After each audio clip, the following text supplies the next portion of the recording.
Hello and welcome to PCCs with Postal. I am Postal, and it is a beautiful 65-degree, cloudy, and misty morning here in the Cedar Valley. And I figured, since my feet just got done getting better from air softening last weekend, that I would go out and destroy my feet some more. So I'm a masochist, because I wanted to test out something special. It's the CFP-90 backpack, or rucksack, excuse me. But you're like, wait, Postal, you already did a review on the CFP-90. But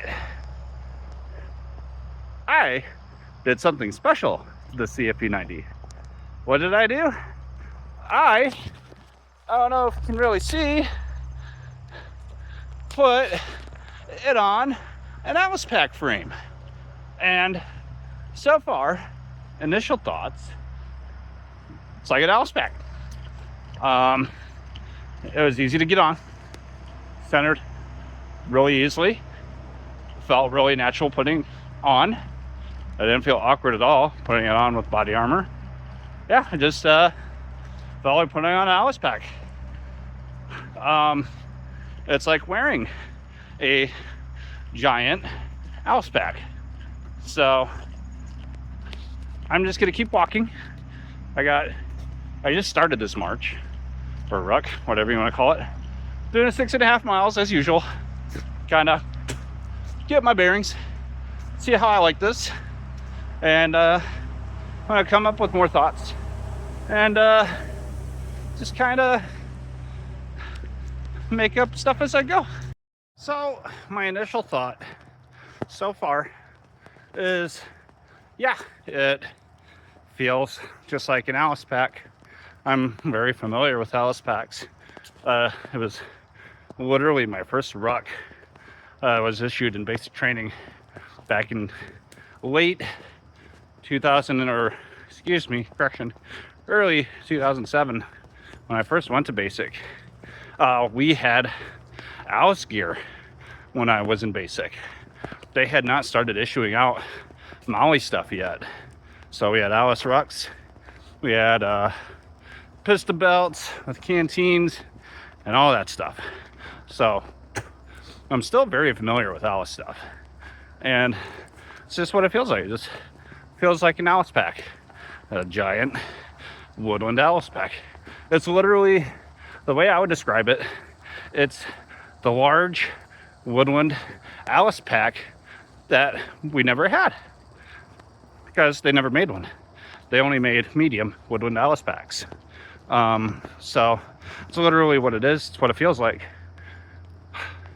But it's also kind of the bad side to that, is that I'm a modern man, and I like my modern amenities, which means the way I have this one set up is I use Alice shoulder straps, and Alice shoulder straps do not have load lifters.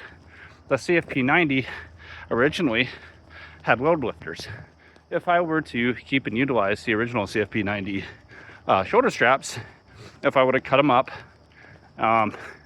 and figured out, jimmied a way to strap them to the ruck, I would have load lifters.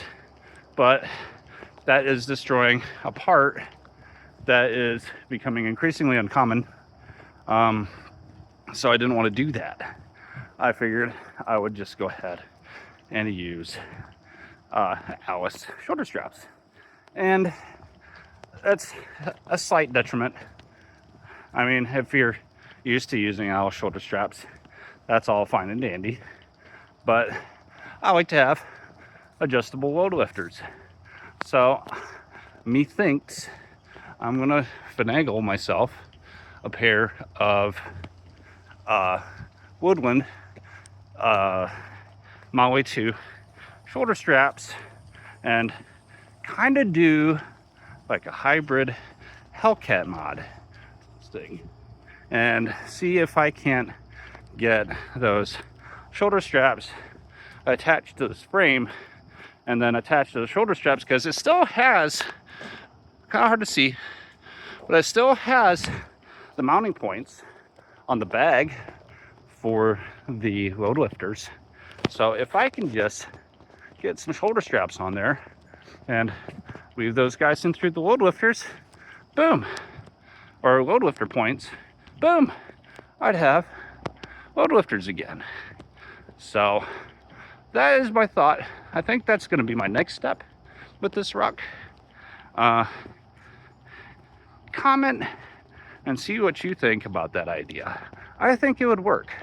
The only caveat, and I'll show you later in the video when I kind of give you a brief rundown on how to put it all together, there's a back pad. I'll probably have to take that off because I don't think there's going to be room for that, plus the Maui 2 straps. So comment and let me know what you think. So I just did a dawn on and off test. I'm 1 3/4 miles in, just to test, see how easy it is. See how easy it is to put on and take off. It's like I do with my other rucks, and yeah, super easy. On and off, not a problem. I just remember back with the original frame on the CFP-90, it was just an absolute bore to get on. So that's really all I have for now. Been pretty uneventful, just a normal ruck. So one thing I noticed is if you're using a 30-pound plate and you go to hike up your bag to go and tighten it and reposition it, be careful and don't knock yourself out, because that plate will come up and hit you in the back of the head. Okay, so I'm about 3.5 miles in, and so far I gotta say, average experience, really no complaints. I mean, just yeah, really no complaints. None off the top of my head, other than knocking myself out trying to readjust my ruck. But if you're a heavier guy and you're using the Alice straps or the Alice shoulder straps, your chest strap, if you're a heavier guy, or if you're wearing armor, you will struggle to get that snap closed, even maxed out. So keep that in mind. I generally keep it open and don't use it. So otherwise, yeah, so far just been a very average experience. No real back pain to speak of. My shoulders hurt a little bit. I mean, I'm tired, but I'm always tired during a ruck. So yeah, so just gonna keep moseying on. I'll get home, or I'll get back to the truck. Once I get close to the truck, I'll kind of give a little update how I feel at the end. And when I get home, I'll give a quick, brief go over whatever on how to set this up, what I would change, and end the video there. All right, I am back. Actually, I've been back from my walk. You'll have to excuse me. I'm going to have to keep my voice down. My baby is sleeping currently. But I got back from my ruck, and I recorded a whole section, and I ended up not saving it because, well, some things came up. Well, what came up is that I ended up going to my local military surplus store, and I actually ended up getting another CFP-90 that I am actually, for 30 bucks, by the way, I picked it up for 30 bucks, that I'm actually going to do a mod on and do the same exact thing that I'm doing now, or did to my previous one. And I am going to throw that guy on eBay because I do not have a need for 3 CFP-90s with Alice frames, because I also bid on one on Goodwill auctions, and I got this guy. Um, this one is actually made by Specialty Defense, and it is actually a really good quality pack. But the problem is that of course the middle track was completely destroyed on it. The yoke is actually really good shape. I don't have it with me right now, but the yoke and all the padding and everything like that is actually in really good shape. And so it was just the rubber track that decided to fail on this pack. So what I'm actually going to do is I am going to take the frame off of that pack right here, and I am going to put it on this guy, and I am going to record it for everybody to see. This pack, the first one that I bought, I actually made a modification to it. In the past day, what I actually did was I stole shoulder straps off my Hellcat modded Alice pack, and I ended up attaching them to my Alice frame on here. And I tested it out last night after I put them on, and they fit and work beautifully. The load lifters feel absolutely wonderful on this pack. Um, Works just great. It felt absolutely wonderful. And I also ended up, I went to, it was Uncle Stan's military surplus store in Cedar Rapids, Iowa, where I went. So, shout out to them. I actually managed to get a sustainment pouch for 16 bucks from them. Couldn't find its twin, unfortunately, but that's how it goes. Sometimes you can't find everything. But what I'm actually going to do is I'm going to pull that frame off of this, because that is actually a really nice US made frame that I put on there. I just did that last night. And I'm going to take that off, and I am going to put it on that bag back there. And basically, I'm going to start getting these bags. I'm going to get 2 of these bags ready to get frames put on. And what I'm going to end up doing is I'm going to put them for sale on eBay and see if they sell. For starters, what you're going to need is you're going to need 2 strips of nylon webbing. They say the instructions call for 3 foot. I ended up actually cutting off about 3.5 foot, because I noticed I think the extra 6 inches would be beneficial to have. I actually forgot to burn the edges off this. Always, always singe the edges off this, so you don't have any frays.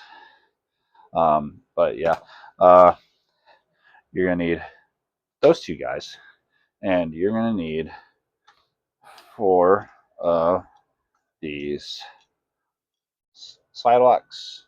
I think that's what they're called, slide locks, keepers. I'm not sure what they're called exactly, but let me go ahead and show you how to put everything on. Give me 1 minute to get that frame off that old bag, and I will show you exactly how to put it on.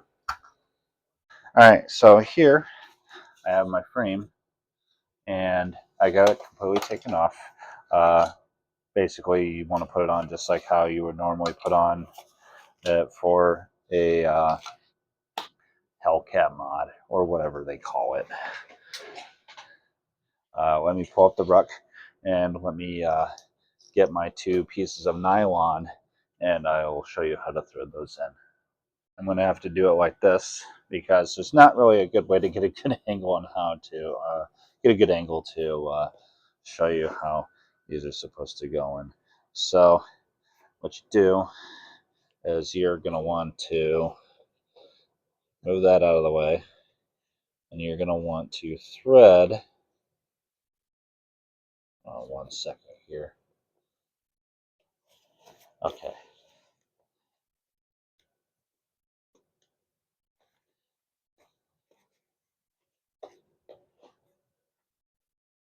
You're going to thread the very top in here.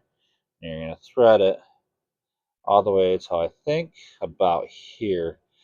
And then you're going to put in one of your green nylon buckles like that. So let me do that quick and show you. All right, so now your next step, what you're going to do, and first of all, what you want to do is you want to at least have about a foot of webbing on each side of your rug, or each side of each end, essentially. So you have enough room, or you have enough buckle to go, or you have enough nylon webbing to go through your tri-glides on each end, because you have 2 tri-glides at the top, and then you have 2 tri-glides at the bottom. So what you're going to do is you're going to go and wrap around the top, go through your little loop on your frame. You're going to tighten that. Excuse me, it's kind of hard to do this with one hand and holding a phone at the same time. Then what you're going to do is you're going to go through the back side of the buckle. I already did one side, but you're going to go through the back side of the buckle and go to the back, to the top. You're going to go under, and you're going to go through that tri-glide, and then tighten that sucker as tight as you can get it. And then you want to do that on both sides, and that will secure your top for the most part. All right, so now once you're done with that, what I'm going to do next is I am going to try and secure on the back side of the buckle a couple of these 3D printed clasps, in order to absolutely make sure that the webbing does not slip through that tri-glide on each side. I don't want that to get loose at any point, so I'm going to try to get these put on, and I'm going to probably do about 2 wraps of electrical tape just to keep these on. I printed them out of PETG, or actually it's a different material. It's like PETG. Uh, I can't remember it right off the top of my head, but it's essentially a stronger PETG material.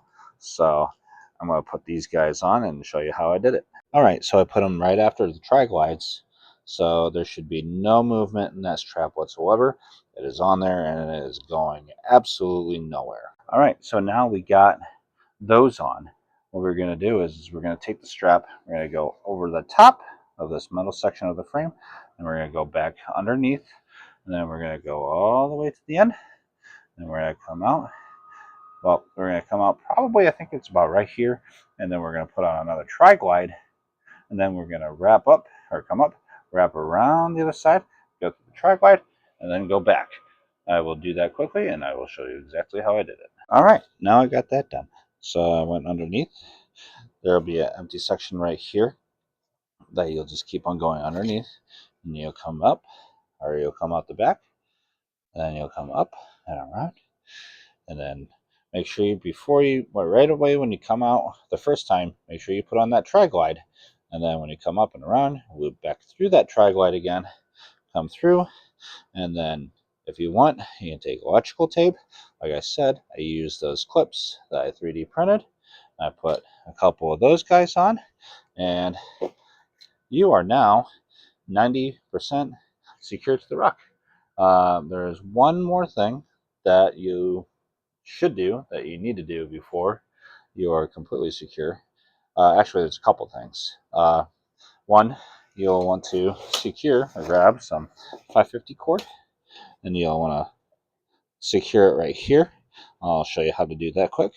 And then, depending, if you're going to use the old shoulder straps, ignore this advice, because obviously you're using the old shoulder straps. But what I like to do is I like to take the shoulder straps, wrap them around the underside and the back of the frame, and then tie it to the frame as kind of an extra point, extra point for the bag to hold on to. So let me go ahead and do that quickly and show you when I'm done. All right, so once you get those wrapped up and get those put in, what you're going to be doing is you're going to take some 550 cord and you're going to tie it down right here, right next to this buckle. And then what I like to do, and make sure you do it on the other side too, of course, but what I also did too was I actually did the same up top. There's a loop. Let me see if I can actually get access to it. But there's a loop right there, and I actually tied it around the eyelet on the Alice pack frame. And I also tied it off right there. So you have 4 points of contact tied onto the frame as well with 550 cord. It's finished, and honestly, it feels great. I just tried it out, and feels wonderful. The load lifters work perfectly on this, and quite honestly, it's a beautiful ruck. It's super comfy, feels great in kit. So yeah, here you go. I dubbed the Manchu Mod. I'm going to name it after 9th Infantry Manchus because they're the only unit that's badass enough to have their own ruck march named after them, the Manchu Mile, and have their own belt buckle for it. So keep up the fire, brothers. Here you go.